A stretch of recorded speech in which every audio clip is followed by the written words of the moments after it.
Il est l'homme dont tout le monde parle. Charles à l'oncle, Charles à l'oncle, Charles à l'oncle, Charles à l'oncle, Charles à l'oncle, Charles à l'oncle. Charles à l'oncle, 32 ans, a été désigné rapporteur de la commission d'enquête sur la neutralité, le fonctionnement et le financement de l'audiovisuel public. Charles à l'oncle, il va au bout des choses, il est dans le détail. Ce contrat s'élève à 2,6 millions. Moi, Charles à l'oncle m'a épaté.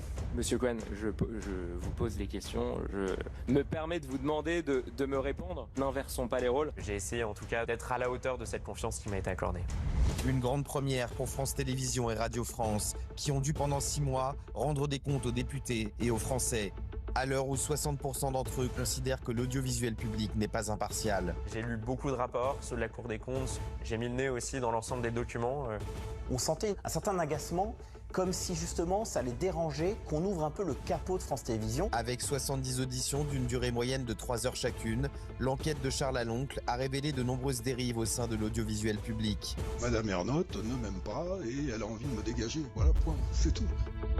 Salaire mirobolant. Vous gagnez en 30 minutes d'émission plus que le salaire médian mensuel des Français. Ces prix-là sont des prix catalogue. J'ai du mal à comprendre pourquoi vous voulez pas, de façon très décomplexée, nous dire combien vous êtes payé par l'argent public. J'ai une rémunération qui correspond à mon expérience. Absence de neutralité, soupçon de copinage.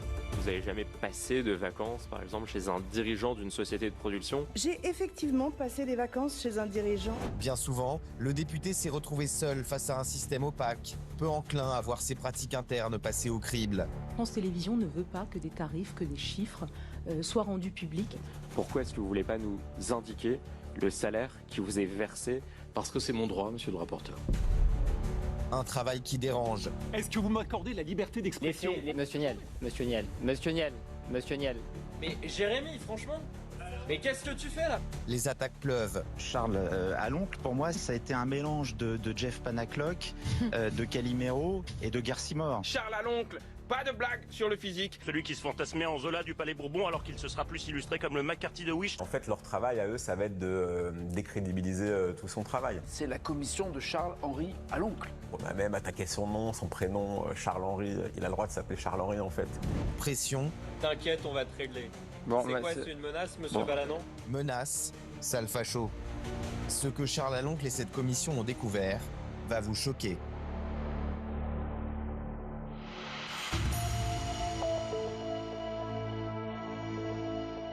La commission d'enquête sur l'audiovisuel public a été créée le 28 octobre 2025 à l'initiative d'Éric Ciotti, président de l'UDR. Il faut savoir que chaque année, chaque groupe d'opposition à l'Assemblée nationale, c'est de coutume, c'est tradition, peut disposer d'une commission d'enquête, du thème de son choix. Et donc, nous, à l'UDR, on a décidé pour cette première commission annuelle de la législature de la réaliser sur l'audiovisuel public. Une première, jamais l'Assemblée nationale ne s'était penchée de cette manière sur France Télévisions et Radio France. Dès son annonce, cette commission fait grincer des dents dans une partie de la classe politique. Et ce qui est important et intéressant de constater, c'est que au moment où on a proposé ce thème avec Éric Ciotti, il y a eu un front très important, alors que les travaux n'avaient pas démarré, mais on a réussi à faire voter cette commission d'enquête sur ce thème précis de l'audiovisuel public à quelques voix près. Donc les mêmes qui aujourd'hui se déchaînent pour expliquer que cette commission d'enquête n'aurait pas dû avoir lieu, étaient les mêmes qui, avant même le démarrage de nos travaux, étaient opposés à l'idée de cette commission d'enquête et ont voté contre. Cette commission intervient dans un contexte particulièrement sensible. Quelques mois plus tôt, un rapport explosif de la Cour des comptes épinglait la gestion financière de France Télévisions. En cause, un déficit net de 81 millions d'euros, alors que le groupe bénéficie d'un budget annuel généreux d'environ 3 milliards d'euros, financé à près de 80% par de l'argent public. Les Français ont retenu 2 chiffres qui ont été mis en lumière tout spécifiquement au long des auditions. C'est le chiffre de 4 milliards d'euros par an.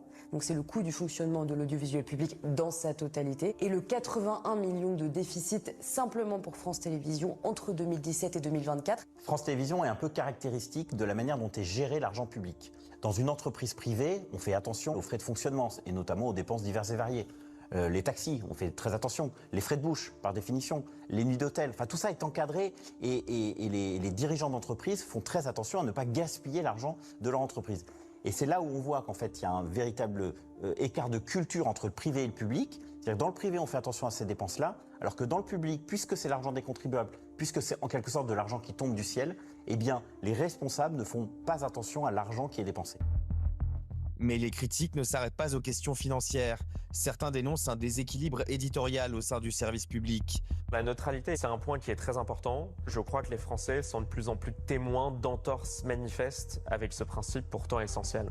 On a eu récemment Éric Ciotti, c'était lors du premier tour des élections municipales sur le plateau de France Info TV, qui s'est fait comparer à Benito Mussolini, dictateur fasciste italien. On va écouter en direct Éric Ciotti en tête à Nice. Alias Benito.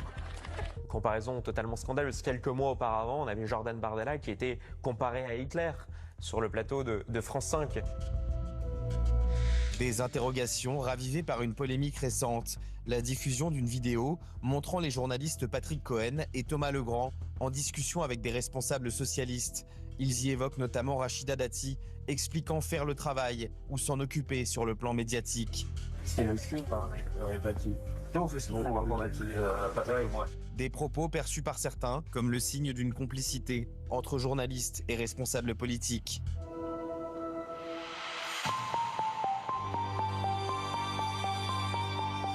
Il y a eu énormément de révélations sur ces 5-6 mois d'enquête.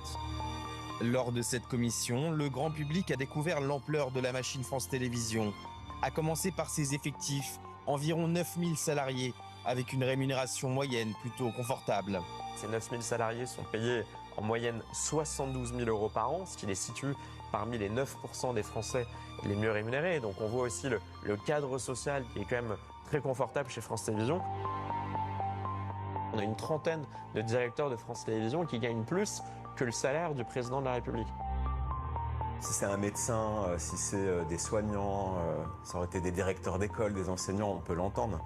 On a vraiment besoin de ça, mais autant de gens qui gagnent autant d'argent, ça dit quelque chose, c'est que l'argent est là, et est-ce qu'il est si bien employé que ça ? Parmi eux, certains bénéficieraient même de conditions particulièrement avantageuses. C'est le cas de Nathalie Darigrand, ancienne directrice des programmes de France 5, partie du groupe avec un important parachute financier avant de rejoindre une structure liée à l'un de ses anciens clients. Madame Darigrand, qui était l'ancienne directrice de France 5, qui a été directrice des programmes numéro 2 de France Télévisions, qui a signé des contrats importants pour la société privée Tous les Heures Médias, des contrats d'émission de France 5, qui se fait licencier de France Télévisions, qui prend près de 400 000 euros d'indemnité de licenciement, un montant extrêmement important. L'indemnité de mon licenciement est une indemnité légale. C'est vrai que ça peut paraître une somme importante. Pour basculer dans la société de production Tous les Heures Médias, à la tête de ces mêmes émissions qu'elle avait signées. Il y a quelque chose qui questionne à minima et qui mérite d'être vraiment, vraiment approfondi. On ne peut pas dealer quelque chose dans une société chez qui on va faire autorité plus tard. Enfin, il y a un truc qui ne va pas. À nouveau, hein, c'est de l'argent public. Il y a aussi le cas Arnaud Ngacha, qui cumulerait plusieurs fonctions dans le secteur public, avec des salaires conséquents. Ce monsieur a gardé son salaire à temps plein de directeur de France Télévisions, 100 000 euros net payés par les Français, et l'a cumulé avec un autre temps plein de maire adjoint à la mairie de Paris d'Anne Hidalgo, 60 000 euros à temps plein payés par les Français. Est-ce qu'on peut être maire adjoint de la première ville de France à temps plein et aussi directeur des opérations spéciales de France Télévisions à temps plein? Je respecte la loi. Voilà, si par ailleurs vous pensez qu'il faut la changer, vous êtes un député de la nation. Alors faites des propositions. Du côté des stars de l'antenne, le sujet des salaires reste sensible. Plusieurs d'entre elles ont refusé de communiquer leurs revenus. Pourquoi est-ce que vous ne voulez pas nous indiquer le salaire qui vous est versé au titre d'ailleurs du service public? Parce que c'est mon droit, monsieur le rapporteur.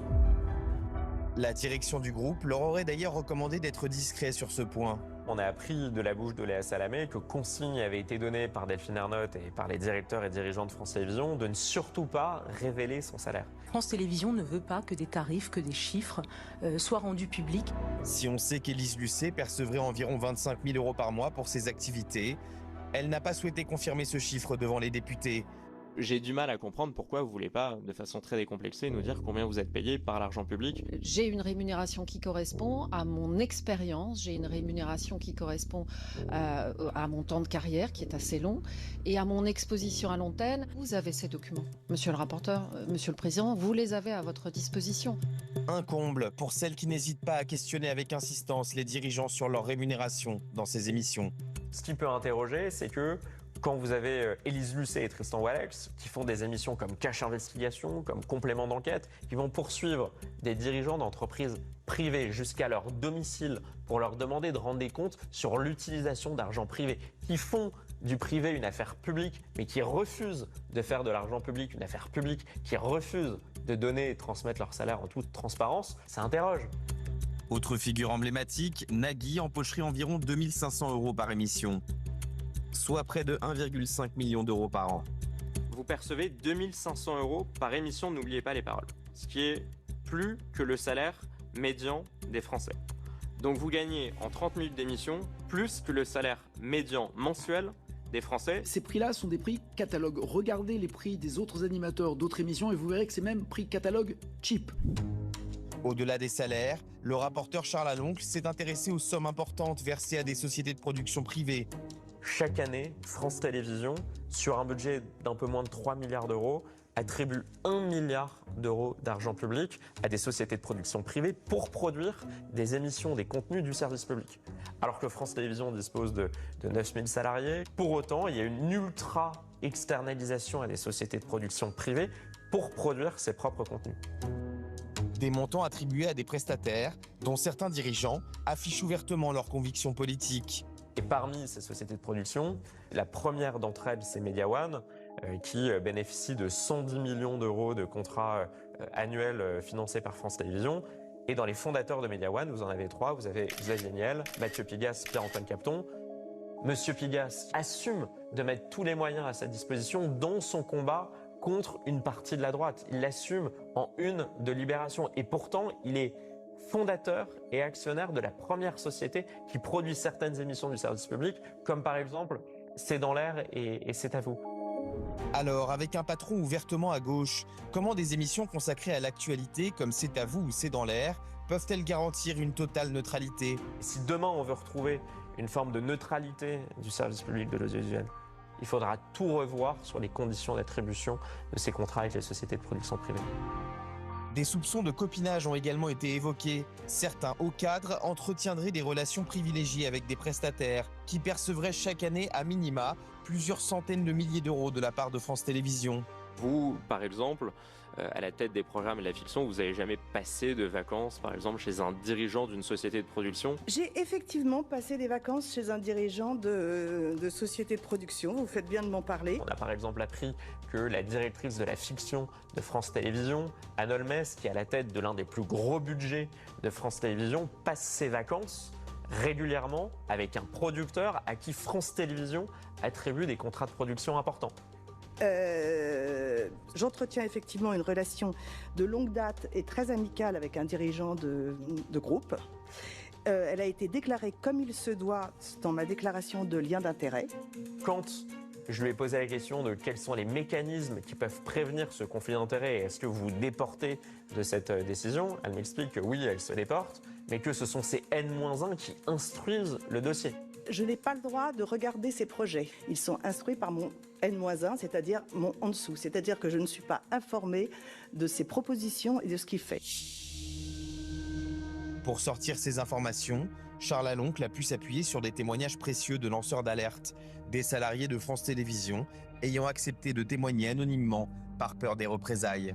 À partir du moment où mon nom a été rendu public comme rapporteur de cette commission d'enquête, j'ai reçu beaucoup de messages de prise de contact, que ce soit de pigistes, de journalistes, de cadreurs, de directeurs de ces entreprises de l'audiovisuel public. Certains étaient aussi des anciens dirigeants et certains avaient plus que peur de témoigner. Donc, il y en a certains qui m'ont contacté sur des messageries cryptées, sous pseudo, avec qui j'ai eu de longs échanges pendant plusieurs semaines avant de comprendre qui ils étaient.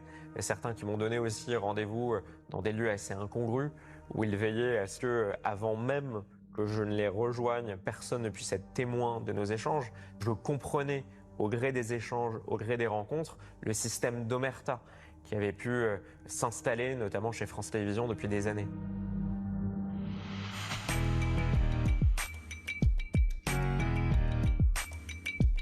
Charles Aloncle, 32 ans, s'impose comme la révélation de cette commission d'enquête. Député de la 9e circonscription de l'Hérault depuis 2024, il a fait ses premiers pas en politique aux côtés de Nicolas Sarkozy. J'ai été un militant, notamment à l'UMP et aux Républicains. J'étais le président des jeunes avec Nicolas Sarkozy à l'époque où j'étais étudiant. Et puis après, une fois mes études terminées, j'ai pris la voie de l'entrepreneuriat, où j'ai monté quelques entreprises, dont la dernière à laquelle je me suis consacré pendant près de 7 ans, c'était une banque en ligne pour les professionnels. Je sais ce que c'est de gérer des budgets, d'essayer de mettre des budgets à l'équilibre. Il a renoncé à l'argent pour le service public, c'est le cas de le dire, en épousant la politique. Propulsé rapporteur de cette commission très scrutée par Éric Ciotti, il accepte la mission et s'y investit pleinement. C'est une mission qui m'a vraiment obligé parce que c'était la première commission d'enquête que l'UDR, le groupe que l'on a sous la présidence d'Éric Ciotti, avait décidé de réaliser. Donc c'est aussi pour ça que je me suis engagé avec autant d'efforts dans ces 6 mois de travaux. Si le grand public le découvre lors des auditions, en coulisses, le travail est intense. Ça a été 6 mois en vase clos où effectivement j'ai pas beaucoup vu le jour. J'ai lu beaucoup de rapports, ceux de la Cour des comptes, ceux de l'inspection des finances. J'ai mis le nez aussi dans l'ensemble des documents que France Télévisions et Radio France m'ont transmis sur les dernières semaines.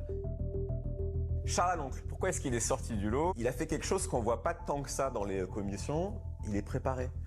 Il a préparé ses questions, il va au bout des choses, il est dans le détail. Ce contrat s'élève à 2,6 millions et il est séparé en 2 tranches. On voit, franchement, il y a des commissions d'enquête récentes d'ailleurs, c'était un peu des sketchs, où on avait des présidents, des rapporteurs qui avaient absolument aucune connaissance ou maîtrise du sujet, qui n'avaient même pas fait l'effort de s'intéresser. Lui, il arrive, il est en mission, franchement, c'est carré, il est dans le détail du détail du détail.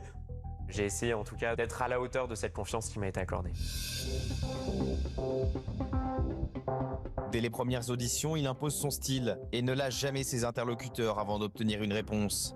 Monsieur Cohen, je vous pose les questions, je me permets de vous demander de me répondre. N'inversons pas les rôles. Cette fois-ci, devant la représentation nationale, vous n'êtes pas le journaliste éditorialiste qui a interrogé les invités politiques. Vous êtes là devant les Français pour répondre aux questions des représentants du peuple. Moi, Charles Aloncle m'a épaté. Il m'a impressionné par le fait que, en dépit des critiques, il a continué. Il a continué son chemin assez imperturbablement. Il s'est pas beaucoup démonté, Charles Aloncle. Je suis pas facilement impressionnable. Je mets la barre assez haute. Ce type-là m'a impressionné. Un style qui a parfois déstabilisé ceux qui l'auditionnent, mais qui semble en revanche séduire une partie du public. Comme en témoigne sa popularité croissante sur les réseaux sociaux. Son compte Twitter, en quelques mois, il passe de 4500 abonnés à environ 80 000 déjà. Donc il est tout sauf pas suivi par les gens ou pas aimé par les gens. Donc c'est l'homme du moment d'un point de vue médiatique et politique.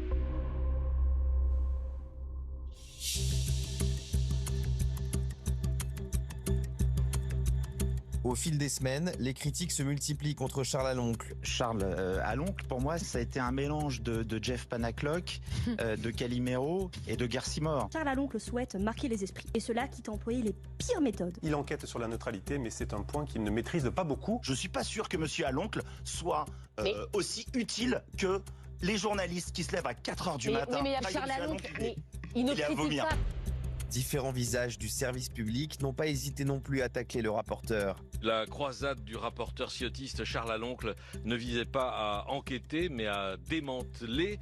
Il n'a pas instruit, il a démoli. Charles Aloncle, pas de blague sur le physique. C'est le Grinch, il lui ressemble de vous maintenant, vous allez voir que ça. Bref, mais... Celui qui se fantasmait en Zola du Palais Bourbon alors qu'il se sera plus illustré comme le McCarthy de Wish. C'est vrai qu'il y a une certaine obsession autour de lui et donc de son travail. Les médias du groupe de Deauville Public vont effectivement être un peu plus à charge contre lui. En fait, leur travail à eux, ça va être de décrédibiliser tout son travail.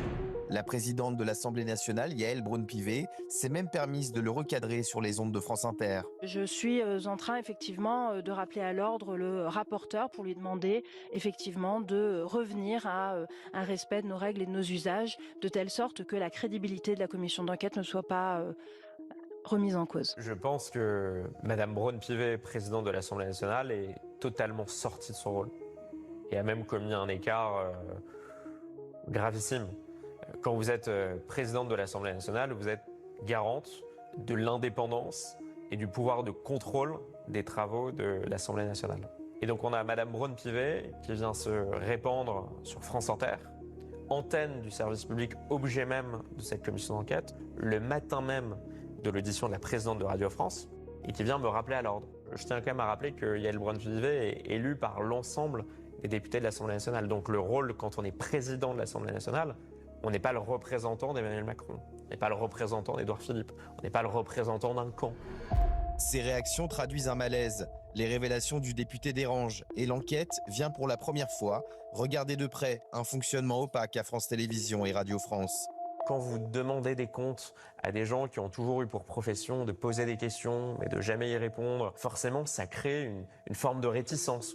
On sentait un certain agacement, comme si justement ça les dérangeait qu'on ouvre un peu le capot de France Télévisions, alors qu'effectivement c'est un capot qui était en quelque sorte fermé à double tour. Et j'en veux beaucoup à l'État, qui est actionnaire par définition de France Télévisions, qui, je crois, n'a pas assez exercé son pouvoir de contrôle.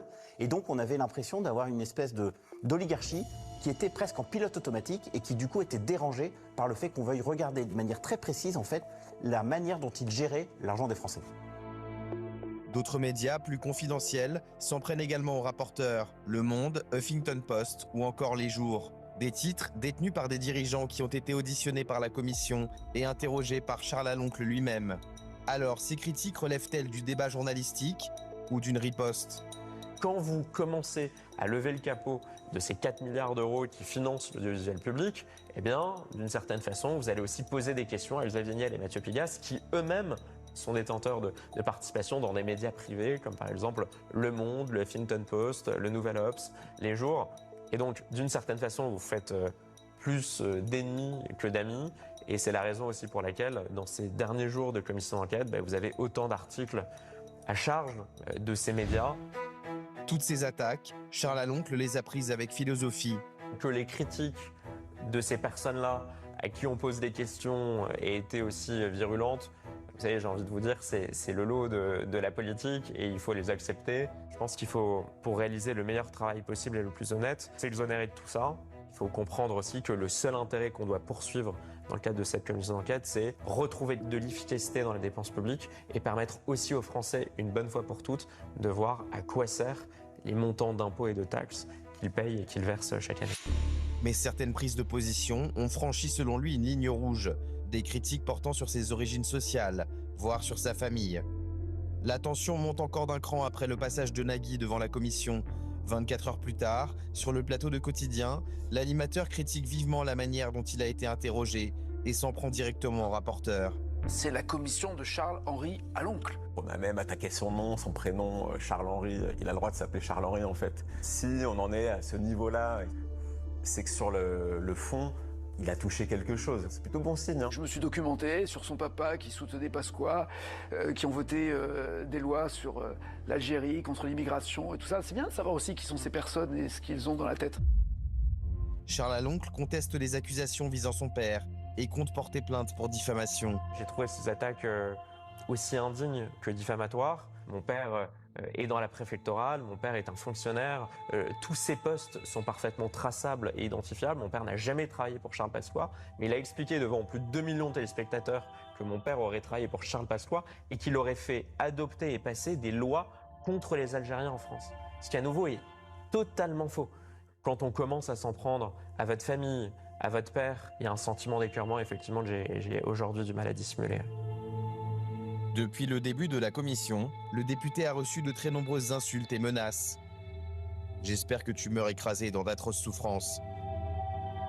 Sale raciste de merde. Pourriture, sac à merde que tu es. Sale facho.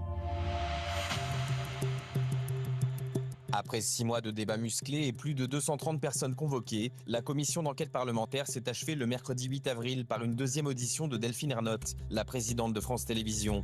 Je vous remercie de m'accueillir à nouveau dans le cadre de cette seconde audition. Il y avait beaucoup de questions à poser à la présidente de France Télévisions qui, je le reconnais, a pris tout le temps nécessaire pour nous répondre. Elle est venue une première fois, elle est venue une deuxième fois. En tout, Delphine Ernotte aura été auditionnée plus de 8 heures par la commission. Moi, j'ai tout mon temps. On peut y passer la soirée si vous voulez. Je suis à votre disposition. Des face-à-face parfois houleux avec le rapporteur, au cours desquels la présidente du groupe audiovisuel public a eu bien du mal à garder son calme et à reconnaître les évidences. Il y a eu un vrai point de friction sur un sujet qui est pourtant fondamental. Est-ce que les Français ont davantage contribué ou pas à France Télévisions? La Cour des comptes indique que oui, à hauteur de plus de 136 millions d'euros entre 2015 et 2024.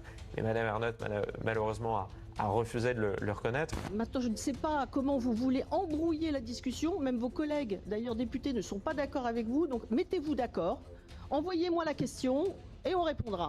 Donc ça traduit aussi, et c'est ça qui m'interroge, une forme d'absence de sincérité et de transparence totale, et même de reconnaissance du travail des auditeurs de la Cour des comptes sur des chiffres aussi importants. J'ai vu Mme Ernotte arriver, agressive, ironique, ne répondant pas à ce qu'on lui demande. Ma réponse, elle est claire. Une attitude vindicative qui n'a pas empêché Charles Aloncle de lui poser des questions qui méritaient de l'être, comme celle portant sur sa rémunération. Est-ce que vous pouvez nous donner le montant exact de votre rémunération? Percevrez-vous cette année une prime de performance? Et si oui, quel en est le montant? Une question que le rapporteur a dû reposer à plusieurs reprises pendant une dizaine de minutes. Je crois avoir posé une question simple. Pour enfin obtenir une réponse claire. Le montant, il se monte à 322 € fixe et une part variable d'un montant de 78 000 €, soit un montant total de 400 000 €. Un salaire très important, mais surtout une part variable, presque entièrement débloquée, qui interroge quand on connaît la situation financière de l'entreprise. On a appris que Delphine Ernotte avait perçu 98,5% du montant total de sa prime de performance, alors que le bilan financier, on peut le dire, est catastrophique. Il ne l'a pas empêché, et je ne comprends pas, d'empocher quasiment 100% de sa prime de performance. Vous voyez à quel point on marche sur la tête. Ça fera aussi probablement partie des recommandations que les dirigeants d'entreprises publiques en France, que leur prime de performance soit conditionnée aussi à leur bonne gestion des fonds publics. La bonne gestion des fonds publics, il en a souvent été question lors de cette commission. En 2022, France Télévisions a acquis les droits du Festival de Cannes, en surenchérissant sur Canal+, le diffuseur historique. Et le moins que l'on puisse dire, c'est que pour fêter ça, la télévision de service public n'a pas lésiné sur les moyens, comme en témoigne l'argent dépensé pour la cérémonie d'ouverture présentée par l'actrice Virginie Efira en 2022. Quelques heures d'antenne pour un peu plus d'1 300 000 €.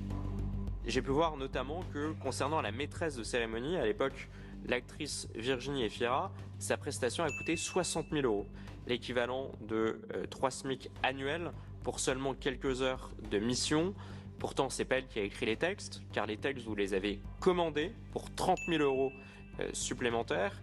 Je ne compte pas les 6 000 € de commission pour rémunérer l'agent de la maîtresse de cérémonie. Il y a eu aussi 1 500 € de maquillage, 1 500 € de coiffure. Ces montants-là, est-ce qu'ils vous semblent vraiment justifiés? Et il y a d'autres montants difficilement justifiables, qui n'ont pourtant rien à voir avec des prestations à l'antenne. À l'image du récent séjour de Delphine Ernotte et 3 autres membres de la direction de France Télévisions, à Cannes pendant le festival, dans le très luxueux hôtel Majestic. Un établissement dans lequel la nuit coûte entre 1 300 et 1 750 €, bien loin des 350 € la nuitée, habituellement alloués aux employés de la chaîne publique. Est-ce que vous considérez moral pour une dirigeante d'une entreprise publique de disposer de suite à 1 700 € la nuit?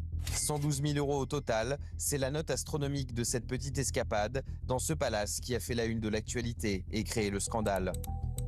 Lors de son audition, même si elle a reconnu que les tarifs de l'hôtel étaient un peu prohibitifs. Ça reste complètement en dehors des clous par rapport aux tarifs qu'on s'applique à France Télévisions. Je rappelle que voyage tous en seconde. Delphine Ernotte a tout de même tenté de les justifier en rappelant à la commission que le festival, ça n'est pas des vacances pour la direction de France Télévisions. Je voudrais quand même vous dire qu'à Cannes, nous travaillons.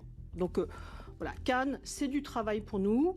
J'ai beau savoir que les gens parfois abusent, je n'ai certainement jamais surestimé la moralité des gens du service public, mais dans mes pires cauchemars, je n'imaginais pas qu'ils pouvaient s'autoriser une telle licence. Je n'en suis pas revenu. Il y a quelques mois, malgré un bilan économique désastreux, Delphine Ernotte a entamé son 3e mandat, un record de longévité pour un président de France Télé. Est-ce que vous pensez que n'importe quel dirigeant d'une entreprise privée aurait été renouvelé pour un 3e mandat avec un tel bilan financier? Delphine Ernotte ne vient pourtant pas du monde des médias. Avant de prendre la tête de France Télévisions, elle a été pendant 26 ans une cadre importante de l'opérateur téléphonique Orange. L'ambition d'Orange, c'est d'abord de répondre à la formidable demande de ses clients. En 2015, poussée par François Hollande, alors président de la République, Ernotte s'empare à la surprise générale de la direction de France Télévisions. Et ensuite, elle a été reconfirmée par le président Macron. C'est quelqu'un qui est là depuis longtemps, qui a des soutiens haut placés. Reconduite 2 fois sous ses mandats, Delphine Ernotte sait ce qu'elle doit au président Macron. Monsieur le Président de la République, moi je suis pas timide, mais il n'y a qu'une personne qui vraiment me met parfois en difficulté, pour de bonnes raisons, c'est le Président de la République. Donc c'est quelqu'un qui est proche du pouvoir. Pendant 5 mois, la commission d'enquête parlementaire s'est également intéressée à la neutralité du groupe audiovisuel public, qui, sous la présidence Ernotte, a souvent été mise à mal. En 2015, à peine nommée, par une déclaration aussi fracassante que maladroite, elle annonçait déjà la couleur. On a une télévision d'hommes blancs de plus de 50 ans. Et ça, il va falloir que ça change. Et elle n'a pas tardé à joindre les actes aux paroles en se débarrassant purement et simplement des animateurs emblématiques de la chaîne, qui avaient la malchance d'être des hommes, blancs et d'avoir plus de 50 ans. Exit donc Julien Lepers, William Lémergie, Tex ou encore Patrick Sébastien. Un souvenir douloureux pour ce dernier. Madame Ernotte ne m'aime pas et elle a envie de me dégager. Voilà, point, c'est tout. Ça m'a blessé. Quelques années plus tard, en 2023, par une autre déclaration toujours aussi maladroite et choquante, Delphine Ernotte éclaircissait encore un peu plus son projet idéologique. Tout d'abord, je tiens à dire qu'on ne représente pas la France telle qu'elle est, mais on essaie de représenter la France telle qu'on voudrait qu'elle soit. C'était déjà d'une folle prétention, et ça n'est pas ce qu'on demande. On demande à montrer la réalité. En 2018, pour mettre en œuvre cette doctrine, France Télévisions s'est dotée de son bras armé idéologique avec France TV Slash, une plateforme numérique qui s'adresse aux jeunes, sur laquelle toute notion de neutralité et de pluralité des opinions ont été gommées au profit d'une pensée unique de gauche radicale. France TV Slash, où là c'était une sorte de Far West idéologique à peu près incompréhensible. Il y a des sujets, il y a des causes qui ont été traitées sur France TV Slash qui posent vraiment question. Une dérive dangereuse pointée par Charles Aloncle lors de la commission. Il y a eu un appel aux dons pour le comité justice pour Adama Traoré. Il y a eu des énonciations récurrentes sur nombre de postes, je cite, du privilège blanc. Il y a eu des invitations à ne plus dire bonjour monsieur ou bonjour madame pour éviter de mégenrer des personnes. Il y a eu des injonctions répétées à regarder des contenus pornographiques transsexuels.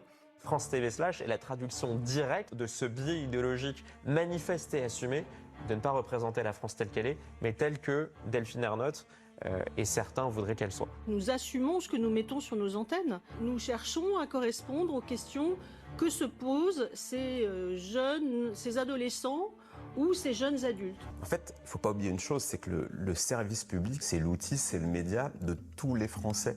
Et on ne peut pas cornériser des gens dont les idées seront jamais mises en avant. Ça, c'est pas possible. C'est surtout pas un outil de propagande politique. Donc on est en train de payer des gens grassement en plus des fois pour en fait faire leur propre propagande. Enfin, il n'y a rien qui va dans ce modèle-là. Le service audiovisuel public, il est censé représenter tous les Français, toutes les opinions. Puis après, c'est aux téléspectateurs de voir ce qu'il a envie de garder. Mais il faut lui offrir ce panel-là. Sinon, c'est une chaîne privée ou une chaîne d'opinion. Cette commission sur l'audiovisuel public s'est révélée particulièrement explosive.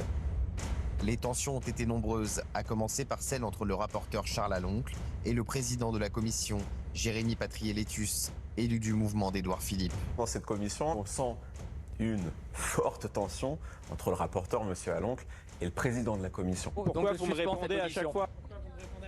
Merci, messieurs les ministres. Mais non, mais Jérémy, franchement, mais qu'est-ce que tu fais là? Pourquoi tu... Monsieur le rapporteur, je viens de... J'avais encore plein de questions à poser. On a vu des clashs, si bien qu'ils avaient normalement acté un pacte de non-agression, en tout cas en public. En 6 mois de commission d'enquête, je n'ai jamais voulu émettre la moindre critique à l'égard du président de la commission d'enquête.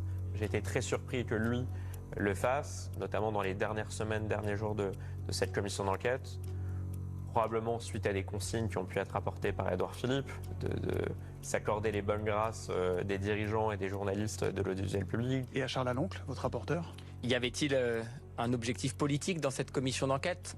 Est-ce qu'il a fait tout ça pour faire élire Jordan Bardella président de la République en 2027?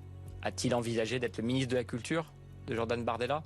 J'étais très surpris aussi de voir qu'il en venait même à dire au micro d'RTL que j'étais pour la privatisation, pour mieux me discréditer. Alors que depuis le début, j'ai expliqué que j'ai été attaché à quelques missions précieuses de l'audiovisuel public et que mon rôle était de mettre en lumière des dysfonctionnements pour mieux les résoudre.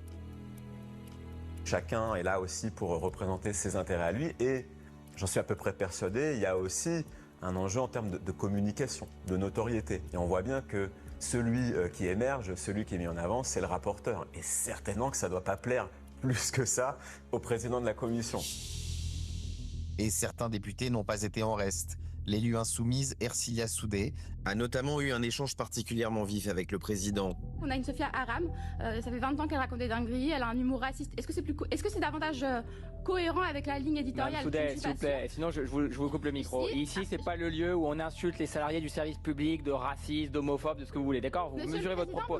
On est où ici? On est dans une cour d'école? On est dans l'Assemblée Générale de la France Insoumise? Un autre député est même allé jusqu'à proférer des menaces à l'encontre du rapporteur, lors de l'audition consacrée à la société de production Media One. Le député et porte-parole du MoDem, Erwan Balanant, qui en pleine audition s'est levé, m'a pointé du doigt et m'a dit « T'inquiète, toi, on va te régler. » T'inquiète, on va te régler. Bon, c'est quoi, c'est une menace, monsieur Balanant? Monsieur Balanant, t'inquiète, on va te régler en partant, en quittant la salle. T'inquiète, monsieur le président, simplement, si vous pouvez me laisser. C'est pas une menace, j'ai du mal à savoir vraiment ce que c'est. Charles Laloncle affirme avoir entendu cette phrase « on va te régler », qu'il aurait interprété donc sous une forme de menace, à tel point qu'à la fin des auditions, Charles Laloncle a expliqué qu'il refusait de rester dans la salle d'audition lorsque Erwan Balanant, le député MoDem, prenait la parole. Erwan Balanant qui, lui, a nié avoir dit cette phrase. Parmi les auditions les plus tendues figure celle du milliardaire Xavier Niel, un des cofondateurs de Media One. Est-ce que vous m'accordez la liberté d'expression? Monsieur Niel, monsieur le rapporteur. C'était, je crois, et de loin l'audition la plus houleuse des plus de 70 auditions qu'on a pu mener. Je vous avoue que j'ai pas vraiment compris l'attitude de monsieur Niel, qui a été très véhément dès le tout début de l'audition, au moment où le président de la commission d'enquête lui posait la question pourquoi est-ce qu'il n'avait pas répondu à sa convocation quelques semaines auparavant. Il n'a pas voulu en donner le motif. Et donc on a vu monsieur Niel littéralement, je crois, disjoncter. Je suis désolé, monsieur le rapporteur, vous dites des bêtises. C'est faux comme d'habitude. Bon, merci, monsieur Niel. Là, je crois qu'on a dépassé. Non, je suis à 6 Non, mais là, c'est un manque de. Là, merci, mais là, c'est un manque de respect. Je vous laisse 10 minutes. Je vais laisser la parole à monsieur. Si vous voulez pas m'entendre. Mais je vous entends. Non, vous voulez pas m'entendre. Vous laissez pas me laisser. Non, mais 10 minutes de propos intrus. Monsieur Niel. Vous me laissez parler. Monsieur Niel. Si vous voulez bien, si vous avez la gentillesse de bien vouloir. Et donc s'en est suivi, je crois, une audition violente, verbalement, outrancière, où on sentait monsieur Niel perdre son sang-froid pour des raisons que j'ignore. Peut-être que la seule raison, c'était que pour la première fois, il devait rendre des comptes, notamment sur l'utilisation de l'argent public. Alors qu'elle vient tout juste de s'achever, la commission d'enquête parlementaire commence déjà à porter ses fruits. Cette commission est déjà une victoire. Parce que les Français ont eu accès via les réseaux sociaux, notamment justement à l'ensemble des auditions. Donc ils savent maintenant globalement ce qui se passe à France Télévisions.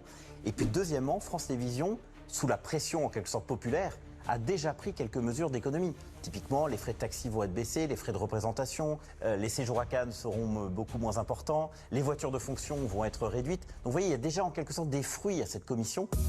Face à la pression populaire, Delphine Ernotte et sa direction ont donc déjà été obligés de réduire la voilure. Le Majestic à Cannes, par exemple, c'est fini. La direction séjournera désormais dans un hôtel de moins grand standing. Maintenant, les équipes de France Télé vont au Grès d'Albion, qui est un hôtel de catégorie inférieure. Même le Premier ministre Sébastien Lecornu a mis une pression supplémentaire sur Delphine Ernotte et France Télévisions, alors que la commission n'était pas encore terminée. La pression est aussi venue du Premier ministre, qui a bien compris que ça allait considérablement énerver un certain nombre de Français, et donc qui a en fait imposé des économies importantes à la direction de France Télévisions. Ça aussi, c'est un fruit bénéfique issu de cette commission d'enquête. Mais pour aller encore plus loin, il faudra que le rapport que Charles Aloncle doit écrire très rapidement soit publié.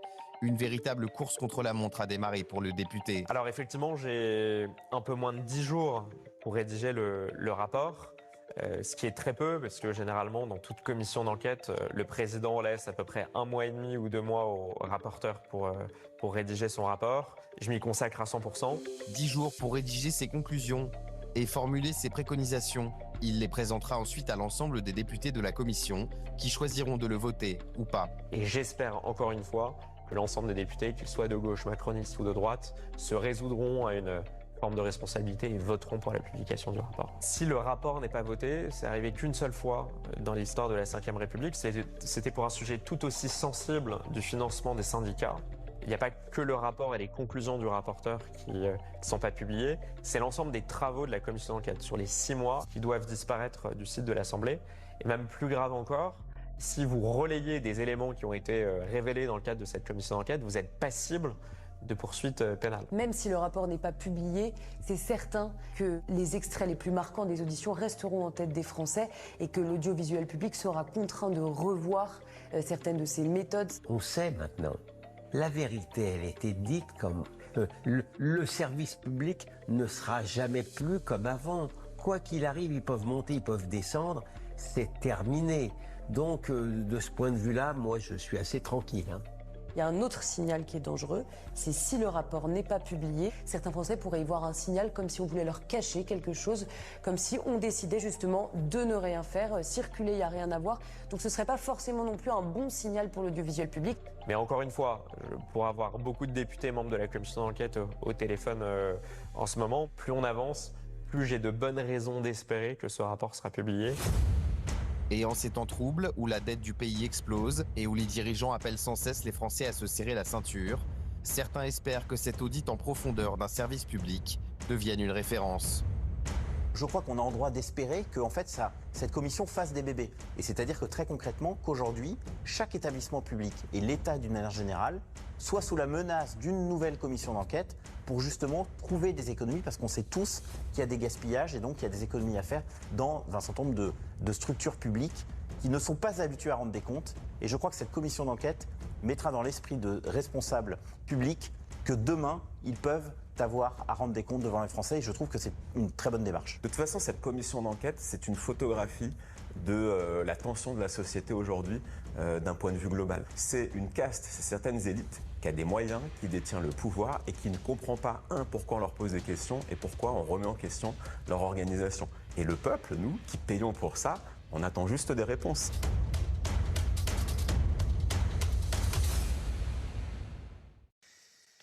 18h45 sur CNews pour le face-à-face qui pour l'instant sera un face-à. C'est pas grave du tout. Il n'y a pas de mal. Face sans face. On est très bien comme ça. William Goldnadel. Mais peut-être que Julien Drey pensait qu'on commençait l'émission à 19h. C'est possible. Je préfère en rire, mais il était bien au courant qu'on commençait à 18h40. Ça, c'est vos questions d'organisation. Il est une nouvelle fois en retard. Cela ne me regarde pas. Gilles William Goldnadel, nous allons débriefer durant une vingtaine de minutes et ce qui a été une révélation politique, révélation aussi médiatique. Le reportage qu'on a redécouvert ce dimanche, Charles Aloncle, Seul contre tous, produit par Janton Productions, a été jeudi soir classé première chaîne info entre 20h et 21h, mais également 5e chaîne nationale. Ça a été l'un des records de la saison pour cette heure, signe que l'affaire de l'audiovisuel public et cette commission d'enquête qui aura duré 6 mois est quelque chose qui est suivi de très près par les Français. Cette commission s'est achevée. Le 27 avril prochain, je le précise aux téléspectateurs, les membres de la commission vont voter pour ou contre la diffusion du rapport qui va être proposé donc par le rapporteur qui est devenu l'ennemi de l'audiovisuel public numéro 1, Charles Aloncle. Que retenir de ces 6 mois d'audition?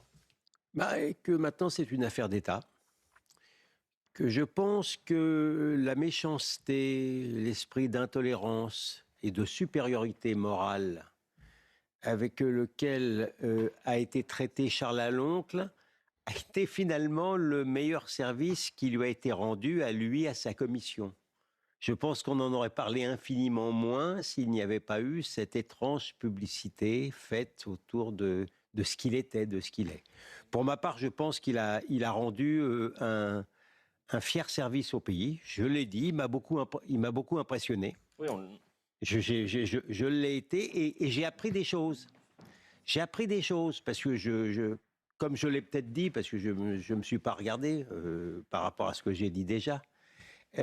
Mais j'ai appris des choses dans le sens où j'en savais, je crois, pas mal sur la manière dont le pluralisme était violé impunément par l'audiovisuel de service public, ça je le savais, la manière dont l'extrême gauche avait pris le pouvoir depuis longtemps sur France Inter et ailleurs, mais ce que je ne savais pas, notamment parce que je ne suis pas un grand économiste, c'est cette maison en coupe réglée, les privilèges, les abus, la gabegie, tout ça a été mis à jour par la Charles Aloncle et les débats qui s'en sont suivis où il ne menait quand même pas fière allure quand même. Donc je pense qu'il a rendu un fier service au pays. Je rappelle que cette commission d'enquête qui aura donc duré 6 mois est une commission d'enquête sur la neutralité, le fonctionnement et le financement de l'audiovisuel public.